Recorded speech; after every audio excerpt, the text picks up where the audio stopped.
We're finally seeing a shift in the real estate market, and although it's not the first time we've seen the market start to lean towards a more buyer-friendly market since the peak of prices in the craziness of 2022, it is the first time we're seeing this change while interest rates are going to be trending down. But just because we're seeing the market conditions change doesn't mean that buyers are in the clear yet. So today we're going to talk about what you can expect as a buyer in this market, how you can find the best opportunities, how future rate changes may impact the market, some do's and don'ts to keep yourself out of trouble, and is now even the right time to buy a home? My name is Jessie McLellan, and I'm a realtor here in Oshawa, Ontario with the Lisa Abbott team. If you want to stay up to date on everything happening in our real estate market, especially in Durham region and the GTA, then please subscribe to the channel and don't forget to like this video. It helps me reach more people like you. And if you have any questions for me about the market or would like help buying or selling a home in or around Durham region, then you can use the link in the description to book a call with me at a time that works best for you. So as a buyer in 2024, what can you expect? As a general summary, more and more new listings are coming onto the market each month, and we're seeing sales starting to plateau and slow down, which is allowing more listings to build up in our real estate market, and eventually that will put some downward pressure on home prices. This is making for more favorable buyer conditions as you have a lot more to choose from and will generally face less competition on homes you choose to offer on compared to the hotter markets we've experienced in early 2022 and 2023 and even this year during the spring market. But we're really seeing two things happening with homes for sale right now: the homes that are priced and marketed well and the homes that aren't. The homes that are priced accurately or priced low to generate more showings and offers are naturally seeing the most attention, getting the most offers, and selling the quickest. The homes that have prices and expectations above what is their true market value are the homes that continue to sit on the market while other homes sell around them. The first-time homebuyer or entry-level segment of the market is seeing the most competition, and the higher you get on the property ladder or the higher the price point, the less competition between buyers. But the competition on these homes is not like what buyers have faced in past hotter markets.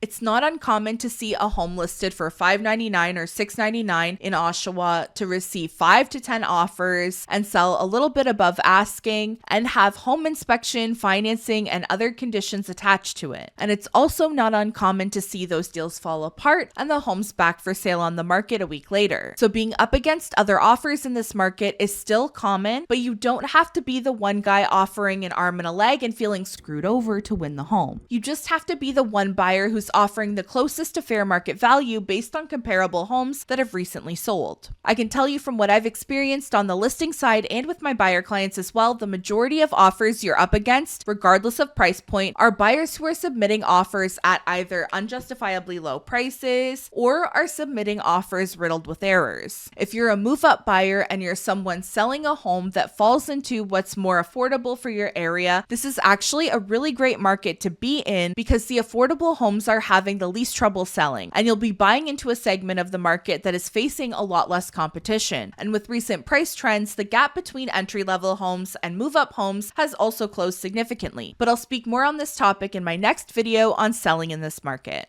Although this market we're heading into is a lot more buyer-friendly, there are still some frustrations or hurdles you may face. Often those are going to be unserious or unrealistic sellers who have set their price expectations way too high. Now, sometimes this is easy to spot because their list price is out to lunch and based off of 2022's prices, but other times you might run into a home that's priced a little bit low and listed at, let's say, $799, and it should sell for around $850, but then offer date comes, you submit a fair offer, and the seller declines and opts to relist at $950. That's something I try to avoid by giving the listing agent a call and trying to get a feel for their seller's expectations, but sometimes you just run into a seller or a listing agent who has expectations that are not in line with reality or in line with the most recent sales. It can be frustrating, but it's usually best to move on because that often comes back to bite the seller down the road, and we can always find something more suitable for you. But the great thing about looking for a home in this market is that there are opportunities available to you that would not have been in the past. I said at the start that the homes that are priced well and look like an 8, a 9, a 10 out of 10 are the homes that are still selling at the top of fair market value and selling quickly. But on the other end of the spectrum is where the opportunities lie. Homes that choose a poor list price strategy, and especially the ones with those terrible slanted iPhone pictures, the ones where you can see the guy in the mirror taking the photo, or the ones ones where they couldn't be bothered to clear the dirty dishes off of the counter, those are the homes that are going to struggle really hard in this market. Buyers are always going to be drawn to the homes with the most attractive list price and the most attractive pictures with great staging. And they're going to skip over the homes with photos that look like they were taken by someone who was falling down a flight of stairs. Those homes, though, are actually great homes to take a look at because if there's nothing structurally wrong with the property and it's just the result of a lazy agent or a seller that couldn't be bothered to get nice professional photos, that can be a great opportunity because they're likely seeing a quarter of the showings that the nice houses down the street are and probably none of the offers. Those homes routinely sell for tens of thousands of dollars less than the ones that are priced and marketed correctly. You'll likely face little to no competition, and you can likely get conditions like home inspections and financing to protect yourself and ensure that there are no hidden issues and that you won't run into hiccups getting a mortgage.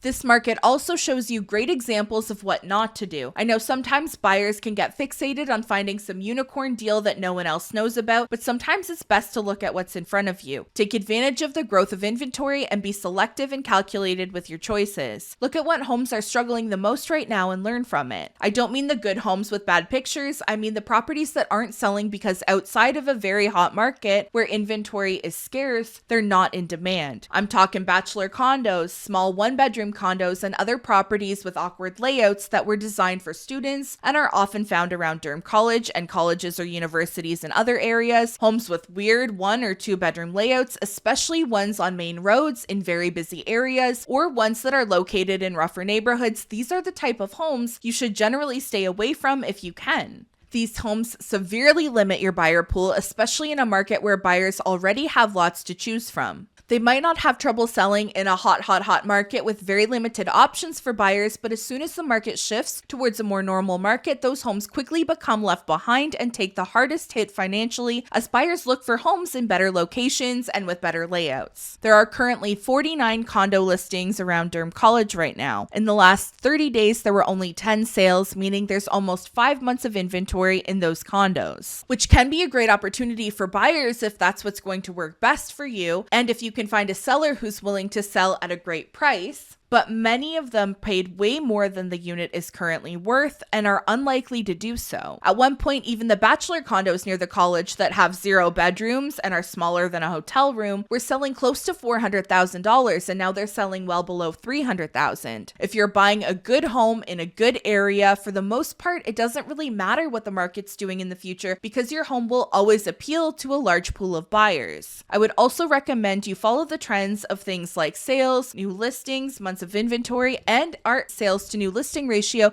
to have the clearest view of what's going on in our market. Whether that's through the weekly videos that I make or from the housing reports each board publishes, it really does help, and you'll be way ahead and more informed than the vast majority of buyers in the market. Also, follow the sold prices on homes you're interested in. You can do this yourself using some of the apps available. I also have an app you can download where you can set up searches for yourself, follow sold prices, and be informed when homes sell in areas you're interested in. There's a link to download it in the description if you want to check it out. Even if you haven't officially started your home search, following prices of homes you're interested in will put you way ahead of many buyers and help you manage your expectations or boundaries so that if or when you find yourself in a situation where you're up against other offers or you're trying to work with a seller who's wanting a certain price, you'll know where to set limitations because you'll have a good understanding of what fair market value is and not have to overpay for anything in a market that doesn't command it. Use these market conditions in your favor. For most properties and areas, you don't need to make a rushed decision on the spot. You'll have a little bit more time to think it through and make sure you're making the right choice, and you'll be able to include conditions in your offer. Conditions like inspection and financing are here to protect you, and you should use them whenever you can. Despite more favorable conditions for buyers, properties that come up and seem too good to be true probably are. I just had a client offer on a property that was listed at $399 and it received 28 offers and it sold firm for $600,000. And I bet more than half of those offers, probably significantly more than half of those offers, were easily $100,000 to $150,000 less than what it sold for. And if you do find yourself in competition with other buyers, make sure the other important factors of your offer are as good as they can be before you start increasing the price if you feel your price is fair based on you and your agent's research. Things like having a closing date that lines up with the seller's request, if you can accommodate it, and working with a good mortgage broker and home inspector who can allow you to have a shorter condition period, and even just increasing your deposit amount can put you ahead of other offers without having to throw more money at the seller.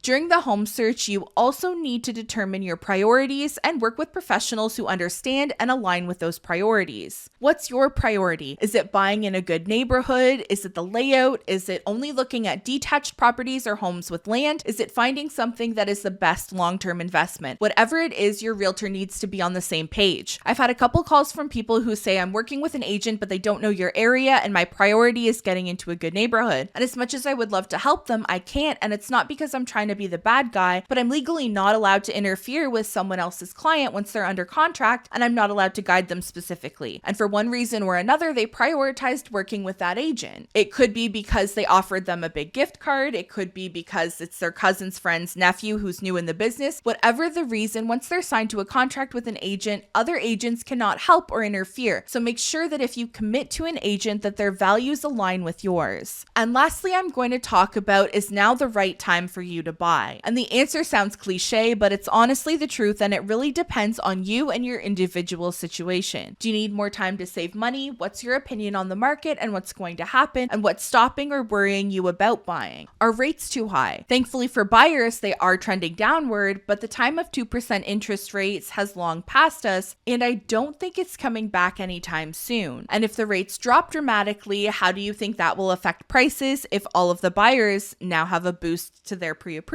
I personally don't think we're going to see prices spike right away. Maybe if we see more rate cuts throughout the year, but by next spring, if rates drop low enough and inventory levels are not high enough to sustain the increase in demand that we see every year, then it's very possible for prices to increase during that time. These are all things you might want to consider. I also have a free buyer's guide that's available through the resources link in the description, and I'll pin a comment with it below. I'm happy to answer your questions, so please feel free to leave me a comment below, or if you'd like to talk with me directly, you can book a call with me using a link in the description. Subscribe to the channel if you'd like to see more, and hit that like button if you found something in this video helpful. Thank you so much for watching until the end, and I'll see you in the next video next week on selling a home in 2024. Bye!